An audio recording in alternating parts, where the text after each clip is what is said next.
Efendim? Tamam.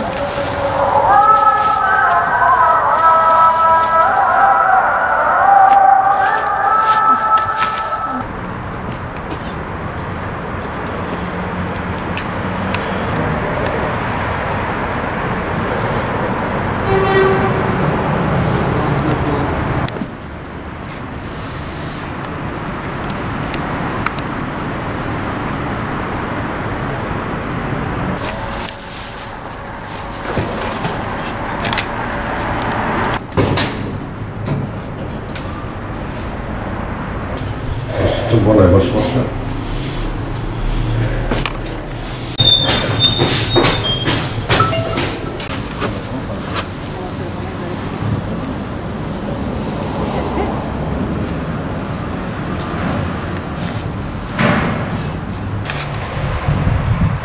Selam aleyküm.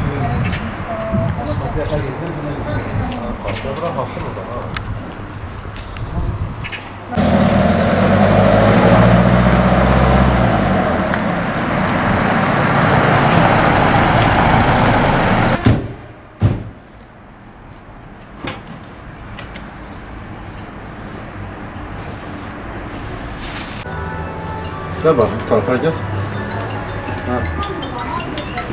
Selam aleyküm. Aleykümselam.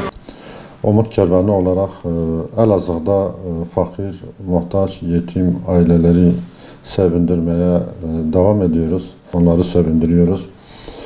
Bu hayırseverlerin aracılığıyla yapmış olduğumuz yardımlar bu ay itibariyle şu şekildedir. 95 fakir, muhtaç aileye gıda, 90 aileye de kırmızı et, 21 aileye, 21 ailenin çocuklarına, yetim çocuklara giyim giydirdik.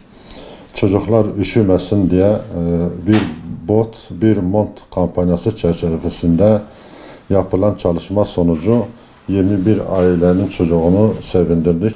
Toplamda Elazığ'da 210 aileye gıda, giyim ve kırmızı et olmak üzere 210 aileye yardımlarımızı ulaştırmış bulunmaktayız.